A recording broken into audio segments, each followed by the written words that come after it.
Merci Charles, merci pour tes belles paroles et surtout merci pour le travail que tu fais en tant que président de la Fédération des chambres de commerce du Québec. Pour moi, c'est toujours un grand plaisir de venir vous rencontrer à la FCCQ. Je reconnais, c'est peut-être un des derniers événements virtuels, purement virtuels qu'on doit faire. On a tous bien hâte de se joindre en personne, mais ce serait pour encore dans un petit bout de temps. Il faut continuer de faire attention. Et je pense aussi que dans l'avenir, on va chercher des modèles hybrides où on peut se rassembler, mais on peut aussi avoir un rayonnement encore plus grand que normal. Mais il va sans dire que la pandémie, ça a été difficile pour tout le monde, particulièrement pour les entreprises. Vous avez dû vous adapter rapidement pour faire face à cette crise, pour que vos entreprises survivent et pour que les travailleurs conservent leurs liens d'emploi. De notre côté, depuis le premier jour, notre gouvernement s'est engagé à être là pour vous, avec des programmes comme le soutien au loyer commercial, les prêts aux entreprises et la subvention salariale. On a aidé les entreprises québécoises à tenir bon. Pour chaque montant de 10 $ investi au Canada pour lutter contre la COVID-19 et de soutenir les Canadiens, c'est plus de 8 $ qui sont venus du gouvernement fédéral. Ce soutien sans précédent a aidé les entreprises et les travailleurs québécois et on voit que la reprise est plus rapide et plus forte au Canada qu'aux États-Unis et qu'en Europe. Et on doit continuer sur cette lancée. Et on va le faire main dans la main avec le secteur économique québécois. L'adoption récente du budget 2021 au niveau fédéral veut dire que la subvention salariale et les prêts aux petites entreprises continueront d'être disponibles plus que jamais. On va être à l'écoute de ce qui se passe sur le terrain pour adapter nos mesures selon les besoins. C'est pour ça que c'est important pour moi d'être ici aujourd'hui. Je veux entendre vos préoccupations, entendre vos questions et souligner comment on va continuer de travailler ensemble pour rebâtir une économie plus forte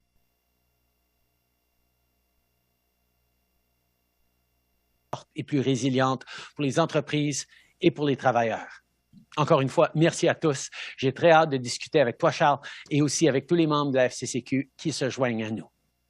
Excellent. Merci beaucoup, Monsieur le Premier ministre. Alors, on va commencer tout de suite pour les 20 prochaines minutes sur quelques thématiques importantes.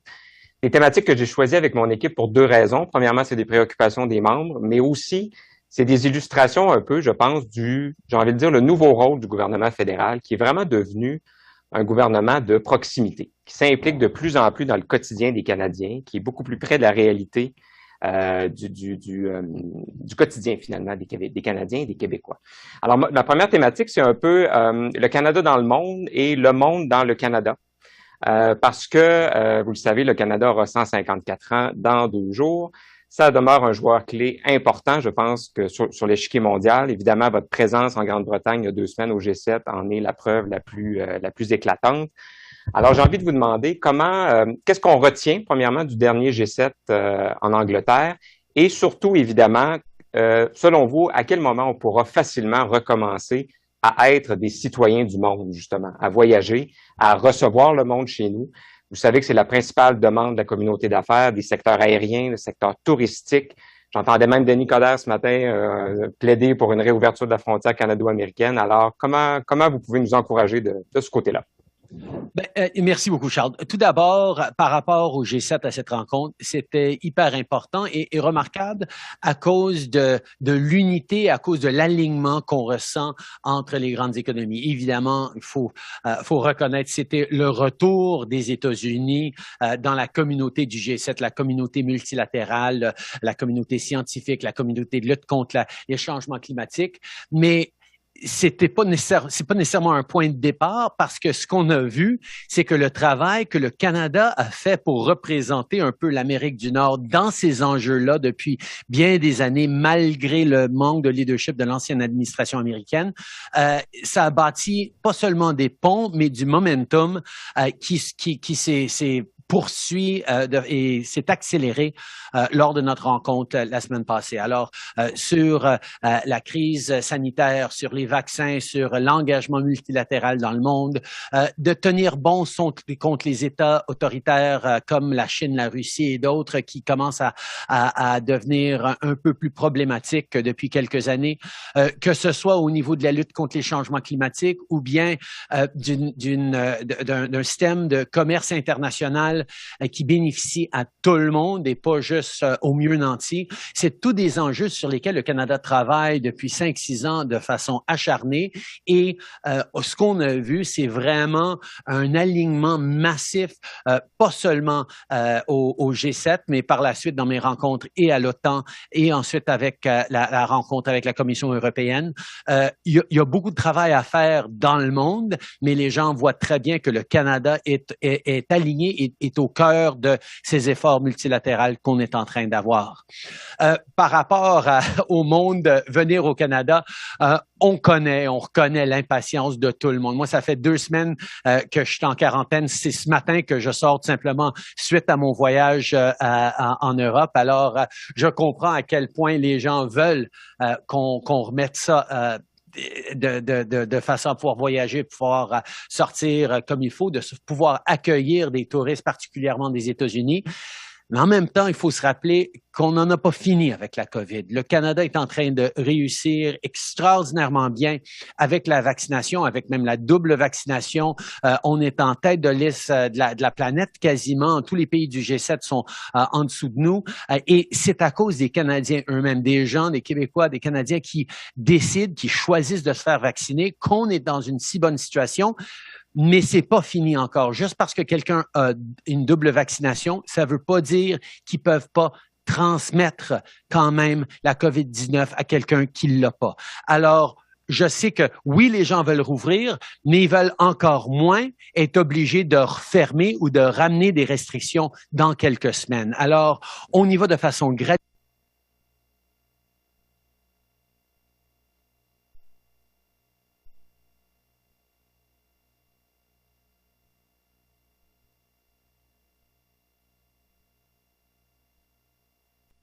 On est ambitieux, on va le faire dans les semaines à venir, mais on va surtout éviter qu'on doive revenir en arrière parce que ça serait pas seulement difficile moralement pour l'enthousiasme et le bien-être mental de bien des Canadiens, mais c'est extrêmement difficile pour les entreprises, je l'ai entendu, d'aller en yo-yo, de manquer de clarté et de progression solide.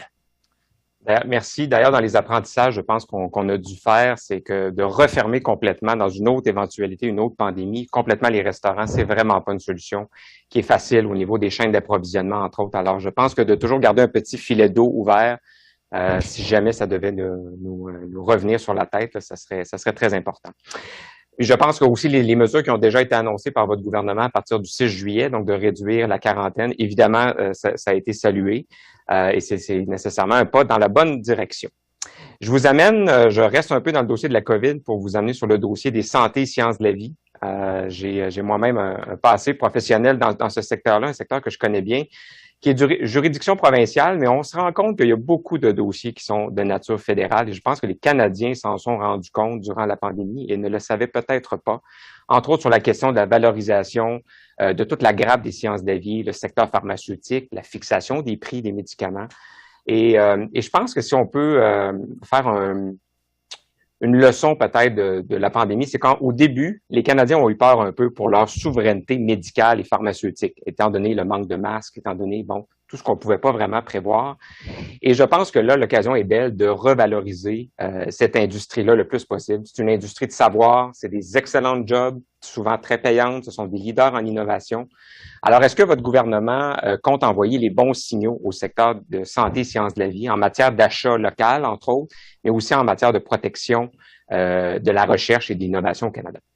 Absolument, Charles. Et tu l'as très bien décrit. Dès le début de cette pandémie, on a eu énormément de défis pour aller chercher l'équipement de protection individuelle dont on avait besoin. Et je veux d'ailleurs remercier toutes les entreprises au Québec et à travers le pays qui se sont mis de l'avant pour commencer à produire ces éléments essentiels. Maintenant, on a reconnu qu'on a une autosuffisance à ce niveau-là. On va maintenant réfléchir à quels éléments on va vouloir garder pour le long terme, où on peut faire des transformations pour continuer à travailler avec des partenaires dans le monde. Mais je pense qu'on a appris aussi qu'il y a certaines chaînes d'approvisionnement qui sont moins fiables que d'autres et de travailler avec des bons partenaires, c'est quelque chose qu'on va toujours chercher à faire. Donc, à ce niveau-là, il y a des réflexions. Mais effectivement, on a appris que on n'avait plus la capacité au Canada de créer des vaccins à l'échelle, de produire des vaccins à l'échelle qu'on s'attendrait. Tu sais, moi, j'ai grandi à Montréal et je me souviens toute ma jeunesse de passer devant toutes les compagnies pharmaceutiques au West Island sur la 40. Et tout à coup, on a découvert que, non, on a tout perdu ça au fil des dernières décennies. Donc, absolument, faut revenir et on a fait des investissements et on est en train de continuer de faire des investissements. Il y a des compagnies canadiennes, que ce soit Medicago ou d'autres, qui sont en train de développer des vaccins extrêmement prometteurs, mais c'est sûr que ça va prendre quelques années pour rebâtir cette capacité. Et entre-temps, on a pu arranger et négocier des deals pour des vaccins, des contrats pour des vaccins qui nous mettent, comme on le voit, à la tête du monde en termes de vaccins arrivés au Canada et de vaccination de notre population. Mais c'est certain que pour les années à venir, que ce soit dans la production de vaccins, que ce soit dans la recherche, que ce soit dans la production de produits scientifiques associés, nous devons continuer d'investir et je peux vous souligner que François-Philippe Champagne fait un travail extraordinaire justement pour rebâtir notre industrie biopharmaceutique au Canada. Comme tu dis, Charles, en tant qu'ancien pharmacien, tu le sais très bien, c'est des bons emplois, c'est une belle carrière, c'est une contribution pas seulement pour l'économie canadienne et le bien-être. Pour avoir ces compagnies-là sur leur territoire, parce que même en France, vous le savez mieux que moi, la vaccination a été très, très lente. Les gens disaient c'est le pays de Pasteur, c'est le pays de la vaccination et ils étaient même pas capables d'avoir des taux. Alors, je pense qu'il va y avoir une compétition internationale et ce sera important que le Canada et le Québec fassent partie. Les deux, et on va y être ça. Oui, si oui, les vous deux. avez déjà rencontré François-Philippe Champagne, vous savez très bien que toute l'énergie du Canada est là-dedans. Quand on a rencontré M. Champagne une fois, on s'en rappelle. Il est extrêmement dynamique et il est très présent dans les chambres locales aussi, d'ailleurs, particulièrement à Trois-Rivières, entre autres. Je prends la peine de le dire. Je vous amène sur la question des transports.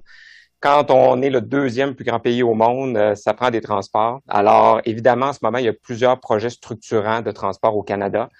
Les raisons sont multiples, la mobilité durable, la transition énergétique, puis le renouvellement aussi de nos infrastructures, nos flottes, nos installations.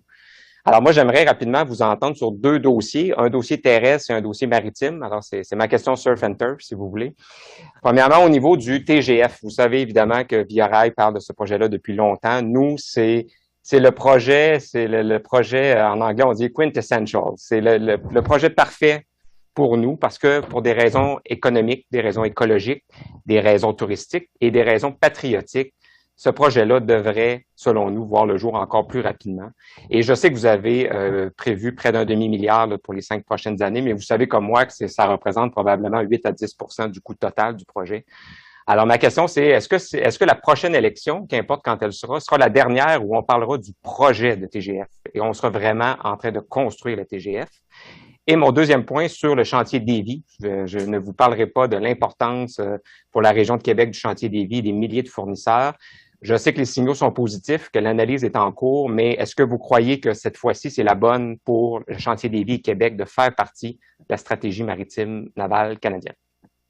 Belle question surf and turf. J'en ajouterais un troisième à ce niveau-là. Le secteur aérien est extrêmement important pour le développement économique et c'est pour ça qu'on est en train d'assurer qu'on puisse continuer des vols régionaux, de l'appui pour les communautés un petit peu plus lointaines. On va être là pour soutenir et investir dans l'aéronautique au Canada et dans notre industrie aérienne pour rassembler les gens un peu partout. Alors ça, c'est le troisième volet dont je suis content de parler par les transports. Deuxièmement, pour le TGF, je suis absolument d'accord. C'est un projet magnifique pour le Canada. C'est pour ça que on est tellement derrière ce projet-là. Comme tu as souligné, Charles, on a mis 500 millions de dollars dans le dernier budget pour continuer à avancer ce projet. On comprend qu'il faut que ça soit fait de la bonne façon, mais on est aussi impatient de le faire. C'est le genre d'investissement en infrastructure qui crée des emplois, qui tisse des liens et qui crée une croissance économique importante. J'ai parlé justement aux gens de Trois-Rivières la semaine passée pour souligner notre engagement à ce projet-là et à de commencer la construction aussi bientôt que possible. C'est sûr qu'un projet grand comme ça, oui, ça prend des étapes, mais nous sommes là en tant que partenaires. Nous allons être là pour faire de ce TGF une réalité parce que c'est une priorité pour nous, c'est une priorité pour tous les Québécois et tout le monde dans l'axe Toronto-Québec. Ensuite, par rapport au chantier Davie, je suis tout à fait d'accord qu'il faut continuer à investir dans la Davie.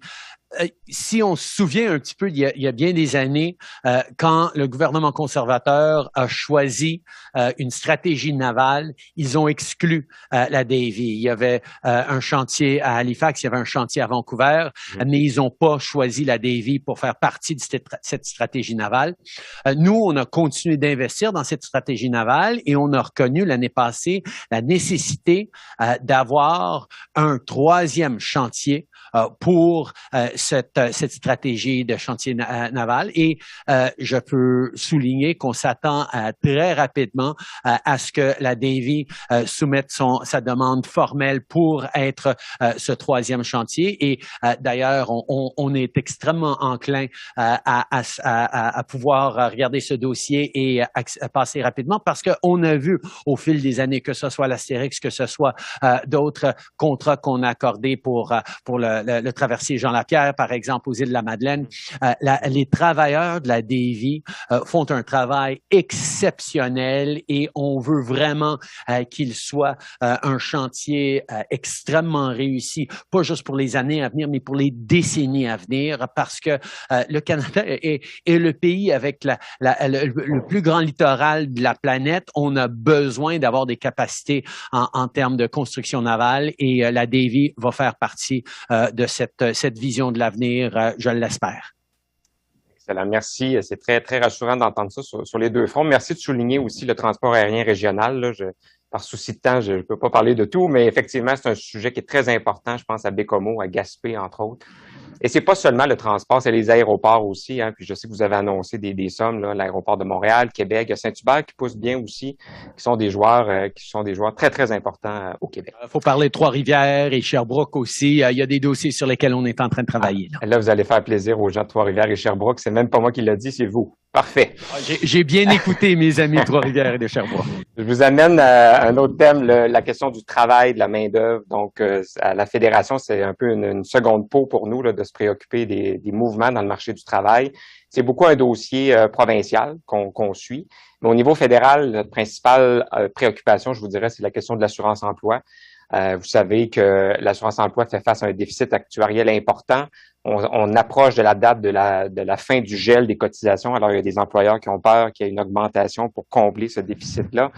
En même temps, il y a un comité parlementaire qui réfléchit sur la question aussi. On a eu l'occasion de parler à Mme Qualtrough. J'aimerais peut-être vous entendre sur vos intentions comme chef du gouvernement sur le futur de l'assurance-emploi. Est-ce que ça doit demeurer l'outil de soutien aux Canadiens qui se cherchent un emploi ou ça devrait avoir une portée sociale plus large? Et si oui, qui va payer ça?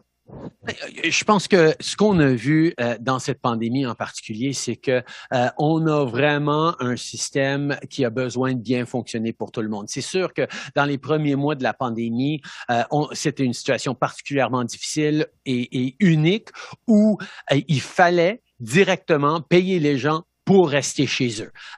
On devait, il fallait qu'on reste tous à la maison et donc la PCU a été là pour remplir ce rôle pendant les premiers mois de la pandémie. Mais rapidement, on a passé à quelque chose qui ressemblait beaucoup plus à l'assurance-emploi et d'utiliser l'assurance-emploi pour encourager les gens, oui, de pouvoir payer leur loyer puis faire leurs emplettes si nécessaire s'ils n'avaient pas d'emploi, mais surtout de commencer à chercher un emploi, à trouver des emplois. on reconnaît que oui, même si ça va bien dans certains secteurs, dans d'autres secteurs, que ce soit l'art et la culture, que ce soit l'hospitalité ou le transport ou le tourisme, il y a encore énormément de défis et on a encore bien des emplois qui sont partis, sont pas revenus encore. Donc, oui, il y a un rôle à continuer d'être là pour les gens. Mais pour le plus long, il faut bien trouver cet équilibre entre d'être là pour les gens qui se retrouvent en situation difficile, mais de toujours vouloir et de pouvoir créer des opportunités pour ces individus-là, de pouvoir contribuer, de pouvoir travailler, de pouvoir créer des opportunités pour eux, pour leur famille, que ce soit par l'entrepreneuriat ou de travailler directement pour des entreprises. Nous avons besoin d'un système qui fonctionne.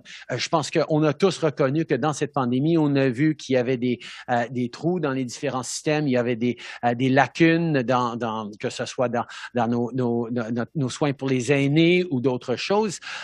Et on va faire des réflexions pour améliorer le système d'assurance-emploi pour le 21e siècle, mais toujours en gardant en tête la responsabilité de pas peser trop sur les entreprises. On veut que les entreprises cherchent à embaucher plus de gens, à créer de la croissance. C'est pour ça d'ailleurs qu'on a créé un incitatif à l'embauche maintenant qui va encourager les compagnies d'embaucher pendant cette reprise économique. Mais en même temps, il faut qu'on ait un système qui fonctionne pour appuyer les travailleurs qui se trouvent en situation difficile. Donc, cet équilibre, on la reconnaît. Je comprends très bien la perspective des chambres de commerce qui disent, OK, il faut faire attention aux entrepreneurs et aux propriétaires d'entreprises. Je suis d'accord. On veut créer de la croissance. On veut encourager la réussite de nos secteurs entrepreneuriales. Mais en même temps, il va falloir qu'on soit là pour protéger les travailleurs aussi. Oui, complètement. Puis on comprend que les employeurs doivent cotiser, mais effectivement, il y a d'autres nouvelles dépenses qui s'en viennent, et ça, c'est pas votre problème, c'est des dossiers provinciaux, mais en termes de la réforme de la santé sécurité au travail, de la protection des données personnelles. Donc, il y a plein d'autres investissements qui s'en viennent pour les employeurs, d'où les inquiétudes, parce qu'à la marge, ça commence à être serré. Je vous amène sur mon dernier sujet avant d'aller à la période de questions. Un sujet, mon Dieu, qu'on pourrait en parler pendant des heures, l'immigration. Sujet malheureusement très chaud, un sujet, vous le savez, qui est une garde partagée entre Québec et Ottawa. Et comme toute garde partagée, tout le monde veut bien faire, mais ça finit toujours par être compliqué. Alors, c'est un peu le cas qu'on a en ce moment. C'est un sujet qui fait couler beaucoup d'encre, mais qui surtout fait patienter des dizaines de milliers de gens sur le territoire canadien. Je vous rassure, on a une vision similaire, la FCCQ et vous, sur l'immigration. On est convaincu que le Canada est une terre d'accueil, que c'est un des facteurs clés du succès, du futur, du développement, pas juste économique, social aussi du Canada. Donc, on s'entend sur le contenu. Le problème, c'est le contenant. Le problème, c'est les délais administratifs. Alors, je sais que vous n'avez pas de baguette magique, mais comment on va régler ce retard épouvantable dans le traitement des dossiers à Ottawa? Ben, d'abord, pour souligner, moi, ça fait des années que j'entends de la FCCQ et d'autres ce défi de la pénurie de main-d'œuvre. Donc, la pandémie et la reprise, on est en train de voir ça, mais c'est pas à cause de la pandémie. Ça fait longtemps, c'est peut-être empiré dans certains endroits à cause de la pandémie. Mais c'est un défi qu'on partage et comme vous, je pense que plus d'immigration, c'est une des grandes solutions pour résoudre ce défi-là. Et d'ailleurs, le Canada, le Québec, on a de la place, on a une ouverture envers les autres. On devrait justement en profiter pour pouvoir faire croître nos communautés, nos régions, nos entreprises, notre économie. Oui, on a un programme de travailleurs étrangers temporaires et je sais que ça peut aider dans certaines situations, c'est la bonne chose, mais moi, ma préférence, c'est toujours des immigrants plus permanents, des gens qui peuvent venir, se faire former, bâtir une vie, une famille, un avenir intégré en tant que Québécois et en tant que Canadien. Alors, c'est toujours vers là que je vais. Charles t'a parlé des délais administratifs. Il y a deux éléments là-dedans. D'abord, oui, la COVID a ralenti nos processus et ça, on y est pour quelque chose. On va chercher à accélérer nos processus. On est en train de faire une modernisation, un virage numérique à l'intérieur de nos systèmes qui devrait pouvoir accélérer. Comme beaucoup d'entreprises d'ailleurs, on profite un peu de ces moments de crise pour prendre un virage un peu plus digital.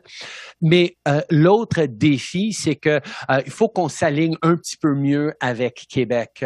Depuis bien des années, le Québec envoie plus de candidats pour des certificats de sélection qu'ils acceptent d'avoir des places pour des gens avec des certificats de sélection. Donc, il y a toujours un surplus à chaque année qui passe en année à l'autre et ça donne des défis en termes de traitement des dossiers. Alors, on est en train de travailler, comme tu dis, main dans la main avec le gouvernement du Québec pour mieux aligner nos processus. On entend très clairement le besoin d'avoir un système d'immigration plus rapide, plus efficace, plus robuste et peut-être même plus généreux à certains niveaux pour pouvoir répondre à cette pénurie. Mais je vais toujours le faire en partenariat avec Québec parce qu'on reconnaît qu'au Québec, contrairement à ailleurs au Canada, c'est effectivement un dossier tout à fait partagé. Je pense que la communauté d'affaires du Québec, en tout cas la Fédération, on vous suit à 100% là, dans le concept derrière ça. On va passer, si vous voulez bien, M. Trudeau, à la période de questions. Donc, il nous reste peut-être une vingtaine de minutes. J'aimerais au moins avoir 4-5 interventions. Alors, on va débuter avec la présidente de notre conseil d'administration, vice-présidente exécutive chez Énergir, Mme Stéphanie Trudeau. Bonjour, Monsieur Trudeau. Premièrement, je voulais vous féliciter pour votre leadership personnel, celui de votre gouvernement en matière d'environnement. C'est le sujet sur lequel portera ma question. Vous avez dit d'entrée de jeu qu'avec le changement d'administration chez nos voisins du Sud, ils étaient maintenant revenus à la table du G7, mais ils sont aussi, bonne nouvelle, revenus à la table des pays qui veulent se joindre à la lutte au changement climatique, ce qui est quand même important parce qu'ils émettent quand même 5,4 milliards de tonnes de CO2 annuellement. Par contre, on a la Chine qui émet près de 30% des GES à eux seuls, je pense autour de 10 milliards de tonnes par année, et l'Inde à 2,6 milliards de tonnes. Donc, c'est très, très important comme émission. Quels sont vos espoirs et quel est votre plan avec vos alliés en matière d'environnement pour amener ces pays à contribuer à la lutte au changement climatique? Parce qu'on sait qu'on n'arrivera pas à maintenir la température en deçà de 2 degrés ou 2,5 degrés sans leur apport. Donc, avez-vous espoir et quel est le plan?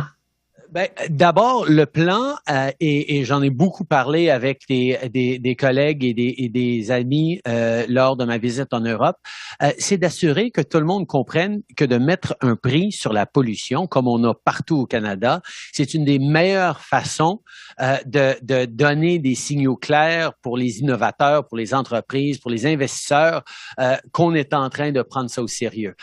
C'est pas tous les pays, au contraire, il y a très peu de pays qui l'ont fait et qui l'ont fait de façon aussi ferme et ambitieuse que le Canada, mais on est en train d'encourager les autres, de démontrer que ça se fait, même dans un pays qui est producteur de pétrole comme le Canada. C'est une étape importante qui va permettre d'ailleurs à nos travailleurs dans l'industrie de l'énergie de faire un virage, de se transformer pour être des experts en d'autres formes d'énergie aussi. Et c'est ça l'avenir qu'on est en train de bâtir.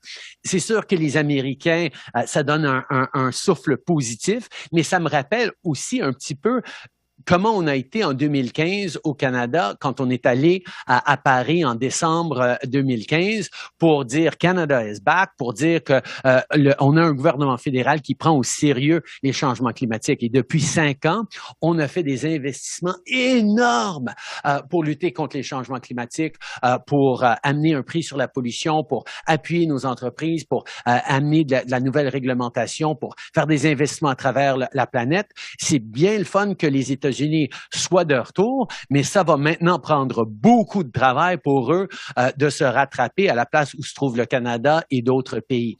Par rapport à la Chine et par rapport aux pays qui sont pas des leaders en matière de lutte contre les changements climatiques, il y a des choses qu'on peut faire par rapport aux exigences pour les importations. On parle de programmes d'ajustement de prix de carbone à la frontière pour reconnaître que des pays qui peuvent produire moins cher en polluant devraient avoir une certaine pénalité s'ils veulent faire compétition à des pays comme le Canada où nos entrepreneurs ou nos manufacturiers ont plus de limites parce qu'on est en train d'être mieux pour la planète.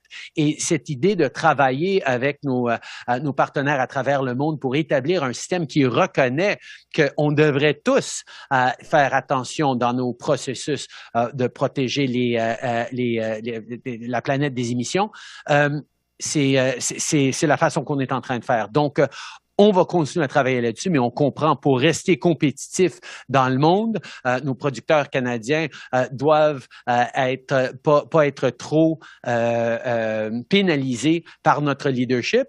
Il y a deux choix. Ou bien on enlève ces pénalités, ce qui serait horrible pour la planète, ou bien on commence à s'assurer que d'autres reconnaissent aussi qu'ils doivent commencer à se comporter comme du monde. On réduit le dumping, c'est bon. Je suis contente d'entendre votre réponse. Merci, M. le Premier ministre. Merci Stéphanie. Alors, on va poursuivre avec M. Martin Soucy, qui est président directeur général de l'Alliance de l'industrie touristique du Québec. Martin. Merci, M. le Premier ministre. Bonjour. Merci à Charles et son équipe pour d'avoir organisé ce rendez-vous. Je veux aussi saluer Mélanie Joly, qui a été très présente dans votre équipe auprès de l'industrie. Comme vous savez, l'industrie du tourisme est le plus important exportateur de services au Canada. Pour le Québec, c'est 4 milliards de dollars, 35% des dépenses touristiques. Alors, après la question surf and turf de Charles, la mienne va être la question balancier. D'un côté, on comprend tout à fait qu'il n'y a pas en ce moment votre principe de précaution pour la réouverture des frontières. Mais de l'autre, il y a des entreprises et des travailleurs qui dépendent du tourisme international et de cet apport-là. Vous l'avez dit, votre gouvernement a soutenu notre industrie avec des mesures fortes vraiment qui ont aidé la subvention salariale et le loyer d'urgence. D'ailleurs, on tient à vous en remercier. Maintenant, ces subventions sont dégressives jusqu'à la fin septembre, alors qu'on n'a pas accès à l'ensemble des revenus potentiels. Alors, la question est la suivante. Comment envisagez-vous continuer de soutenir spécifiquement les entreprises du secteur touristique, mais au-delà du dernier budget que vous avez prononcé récemment? D'abord, merci pour la question, Martin. C'est quelque chose qui nous préoccupe énormément. Oui, on a vu bien des Canadiens choisir de faire du tourisme chez nous et ça a été une bonne chose, mais ça n'a pas été assez pour compenser pour toute la perte de revenus qu'on compte sur nos amis américains et les gens de partout dans le monde. C'est pour ça que il y avait un principe très, très simple pour notre gouvernement que j'ai répété depuis le début. On va être là pour appuyer ceux qui en ont besoin aussi longtemps que ça prendra. Évidemment, on a mis dans le budget une attente à ce que la reprise aille très bien. Et on est en train de voir, particulièrement au Québec, la reprise va très, très bien, mais à cause des défis à la frontière, à cause de justement ce principe de précaution, on va avoir besoin de continuer d'être là pour soutenir certaines entreprises dans certains secteurs et on va l'être. Évidemment, on veut tous plus avoir besoin de soutenir ces entreprises-là, parce que même si le fédéral est entré dans cette crise avec une des meilleures positions fiscales de tous nos alliés, et on a encore une des meilleures positions fiscales de tous nos alliés, c'est pas infini, on préfère bien, et je sais que tes membres le veulent aussi, revenir au travail, de revoir des revenus qui rentrent des touristes et de revenir à une vie un peu plus normale. On n'est pas là encore et tant qu'on ne sera pas là, on va être là pour essayer d'appuyer votre industrie, les industries du tourisme et d'autres industries qui vont être hautement affectées. Mais on a hâte de pouvoir rouvrir, on a hâte de pouvoir reprendre l'activité. Il n'y a aucune question que cette pandémie a frappé tout le monde très fort, certains plus fort que d'autres.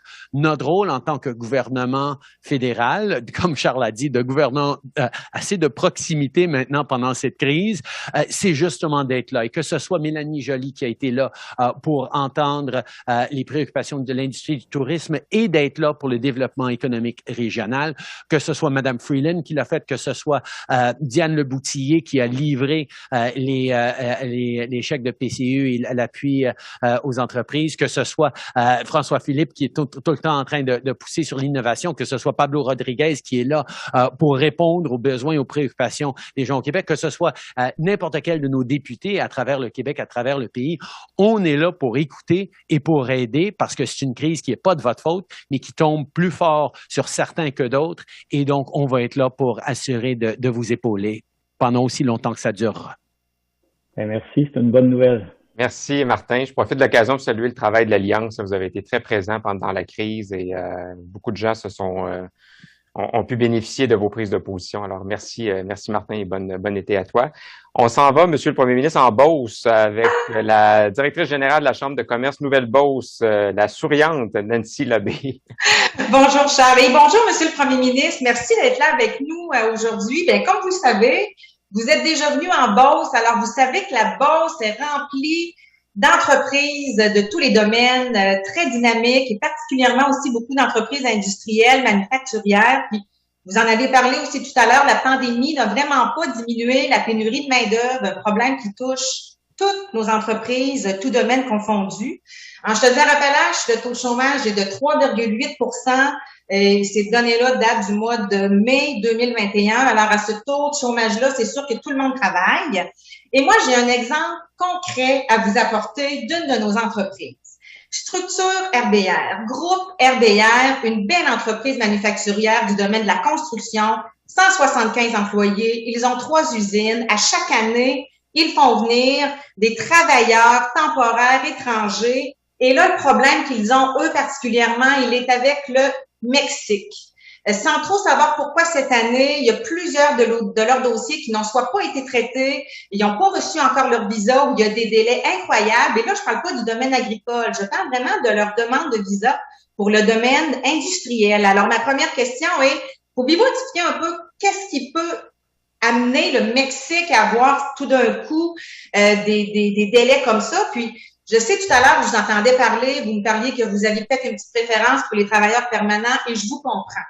Mais la pénurie de main-d'œuvre chez nous, elle est tellement importante que tous les coups de main qu'on peut recevoir de n'importe qui, ça peut être vraiment d'une aide incroyable. Et deuxièmement, est-ce qu'il y a une personne au sein de votre équipe qui pourrait nous aider à faire des pressions positives pour les aider à développer tout ça? Puis après, je vais vous parler de transformation numérique.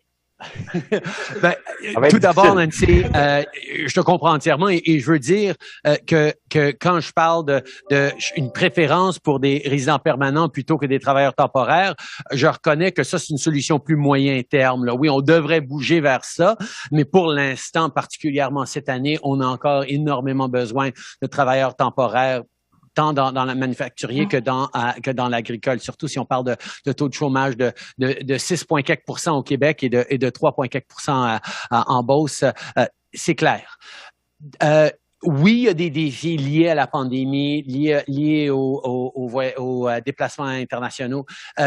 On a fait on a pris des mesures d'urgence pour certains des travailleurs étrangers temporaires. Je suis pas au courant de ce défi avec le Mexique directement, mais je vais faire un suivi et avec notre ministre des Affaires étrangères, Marc Garneau, qui fait un excellent travail, qui va mettre de la pression sur le système mexicain pour voir qu'est-ce qui bloque. Mais aussi, on a notre ministre d'immigration, on a la ministre du Travail.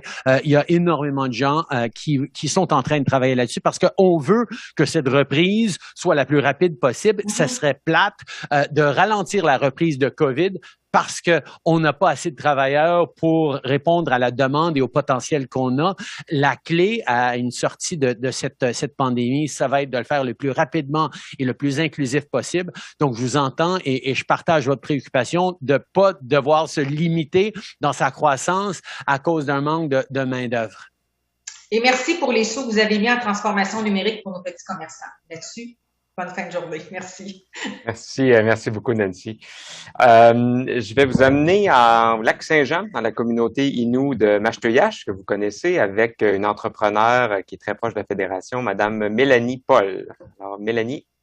Oui, bonjour. Je sais pas si vous me voyez là parce que je suis pas capable d'ouvrir ma caméra. On t'entend, vas-y comme ça. Bon, bonjour Monsieur Trudeau. Ça me fait vraiment plaisir d'être là. Merci de prendre le temps de discuter avec nous. Écoutez, de mon côté, je peux pas passer sous silence, c'est sûr, au niveau des communautés autochtones, là, les différents événements des dernières semaines et même, je dirais, la dernière année à certains niveaux. Je fais partie des personnes qui ont eu la chance de travailler autant au niveau social dans les communautés autochtones qu'au niveau économique maintenant. Et je vois que l'interrelation entre les deux est très interreliée. On a besoin d'aide et de soutien autant au niveau, je dirais, social qu'au niveau économique, encore plus aujourd'hui. Pour avoir été témoin de différentes situations au niveau social, puis aujourd'hui de voir au niveau économique à quel point les entreprises peuvent aussi soutenir le volet social dans les communautés et ont un rôle très important à jouer. J'aimerais beaucoup vous entendre sur, puis je passerai pas sous silence quand même le fait que on a été soutenu plusieurs fois par le gouvernement canadien, autant dans mes entreprises que dans la communauté. Je vous en remercie. Mais je sais qu'il y a encore beaucoup d'efforts à faire et à mettre en place dans ce sens-là. Donc, de quelle façon le gouvernement canadien compte doubler ou tripler, ou je ne sais pas comment le dire, là, mais soutenir encore plus les communautés à différents niveaux.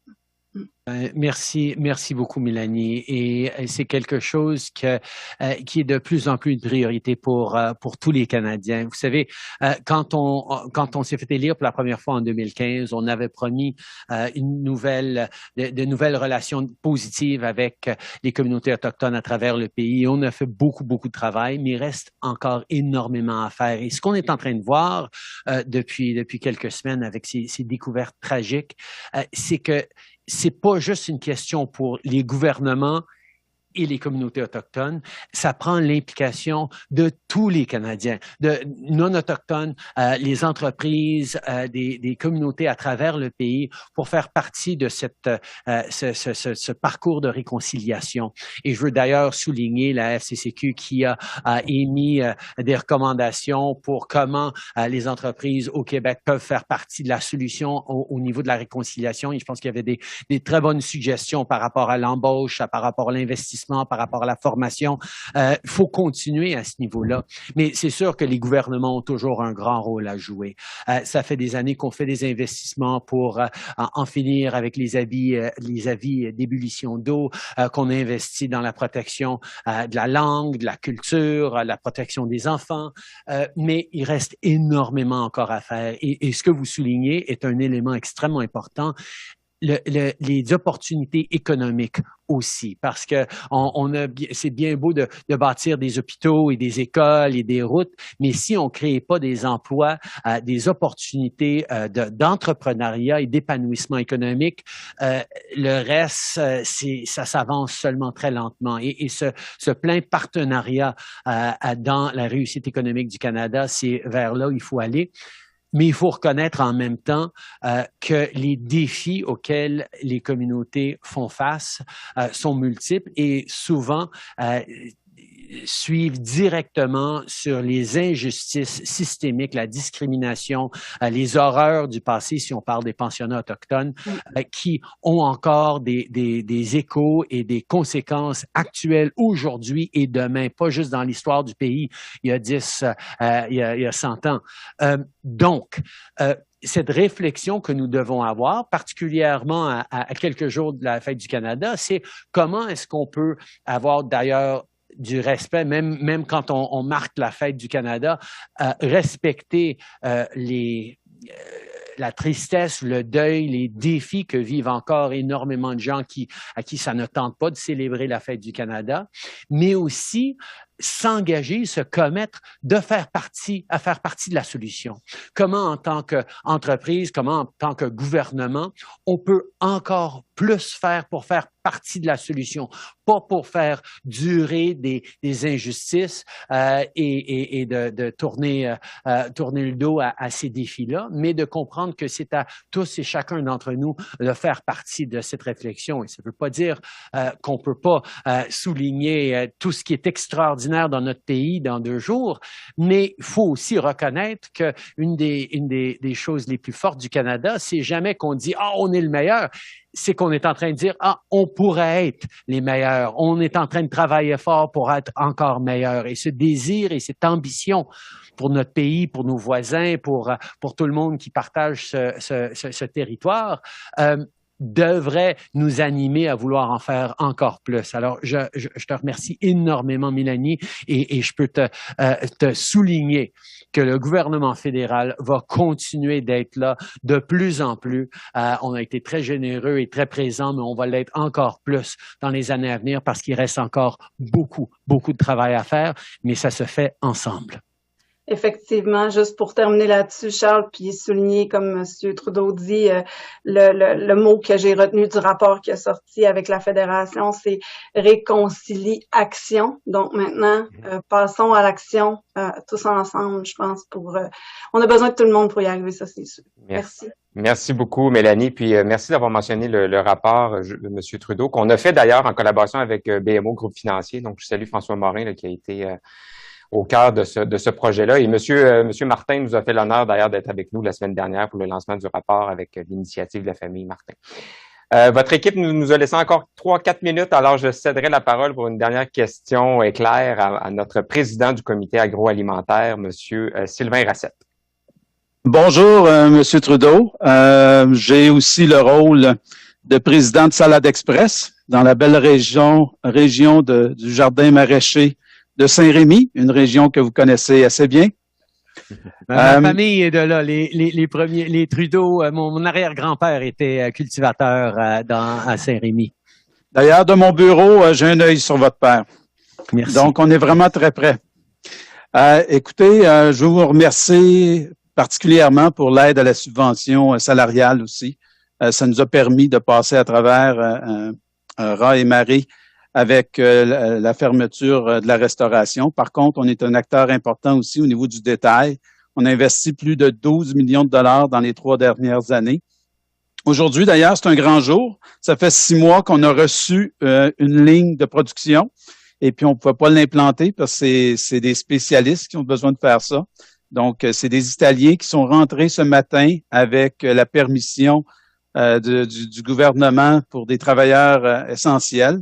Dans notre industrie. Donc, ça aussi, je tiens à vous remercier parce que c'est drôlement important. Parce que là, présentement, l'économie a repris, mais je suis pas capable de suivre. Pourquoi je suis pas capable de suivre? C'est principalement parce que j'ai des problèmes de main-d'œuvre. C'est un peu redondant, mais c'est une problématique importante. Pour nous, on sait que dans le temps du gouvernement conservateur, ils avaient mis un maximum de 10% pour les travailleurs étrangers dans les usines de transformation. Moi, j'ai perdu beaucoup de travailleurs durant la pandémie. Et puis là, le 10% n'est plus le même 10% que j'avais avant la pandémie, bien sûr. Donc, j'aimerais savoir, c'était une des promesses, je crois, que vous aviez dans votre gouvernement, d'abolir ce 10%-là.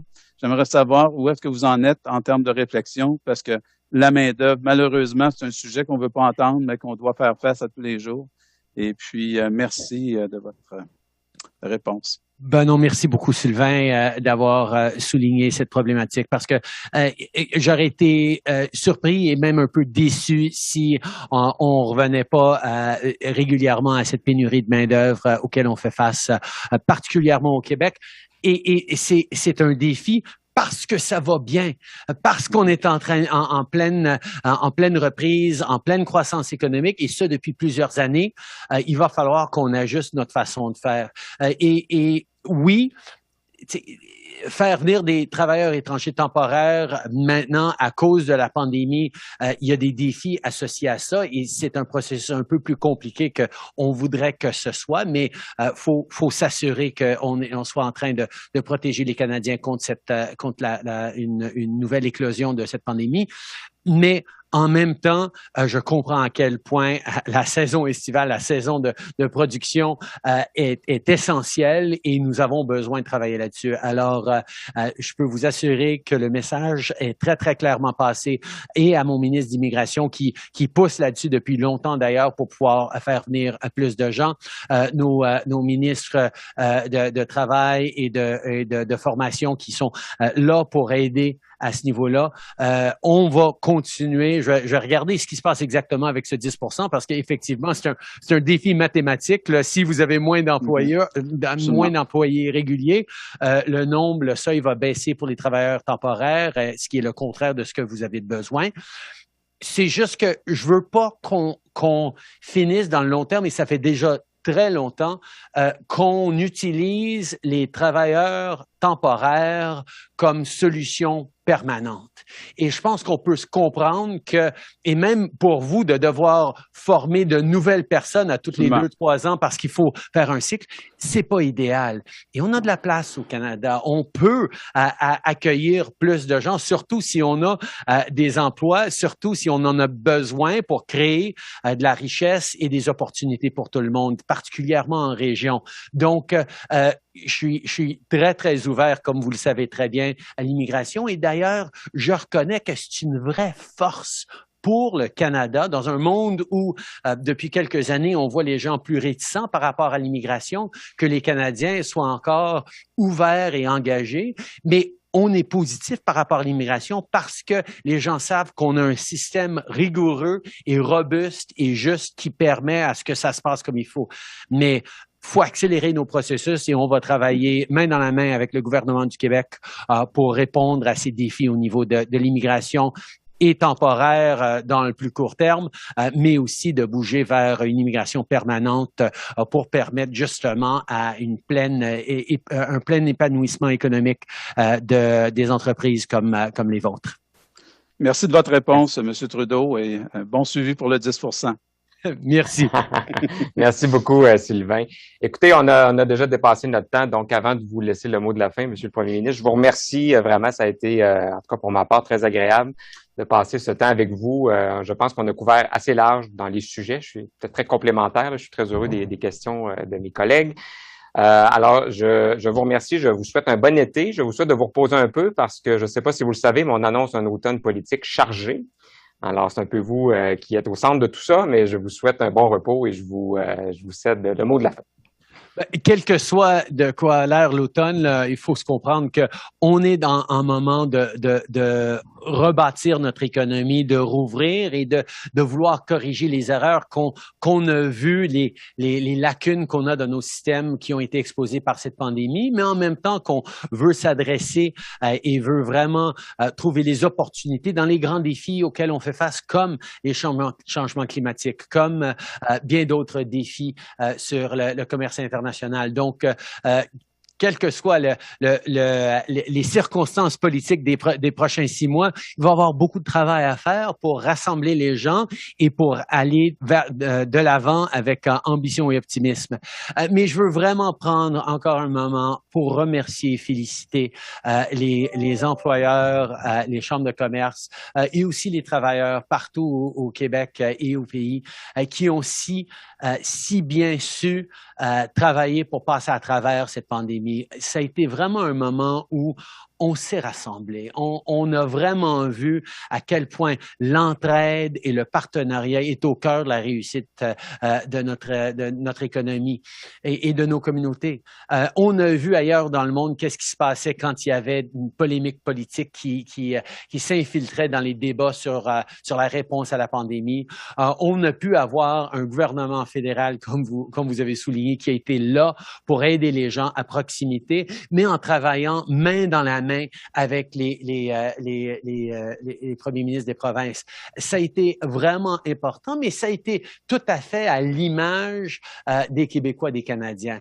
On s'attend à ce que les gens travaillent ensemble pour résoudre de grands défis et on est en train d'en vivre des grands défis même maintenant. Alors, moi, ma promesse dure, on va être là pour appuyer, pour relancer, pour bâtir un avenir plus fort pour tout le monde. Le gouvernement fédéral a son rôle à jouer en partenariat avec les autres et vous pouvez savoir que j'y serai toujours au rendez-vous. Comme de la même façon que tu as commencé, Charles, des grands enjeux qui se passent cet été, oui, on va pouvoir aller jouer dehors un petit peu plus, mais avant ça, on va regarder bien jouer le Canadien. Ça a été tough hier soir, mais on sait de quelle matière est faite cette équipe et je sais que les prochains matchs, ça va très, très bien aller. On va ramener la Coupe Stanley au Canada pour une première fois depuis trop longtemps. Et vous avez un pari avec le président Biden en plus. Effectivement. Et j'ai bien confiance que j'aurais pas à acheter quelques livres de smoke meat pour lui envoyer. Là, je m'attends à avoir une victoire pour le Canadien dans les jours à venir. Fantastique. Alors, encore une fois, merci. Merci à tous d'avoir été avec nous et bonne fin de journée. Au revoir. Merci, Charles. Merci tout le monde.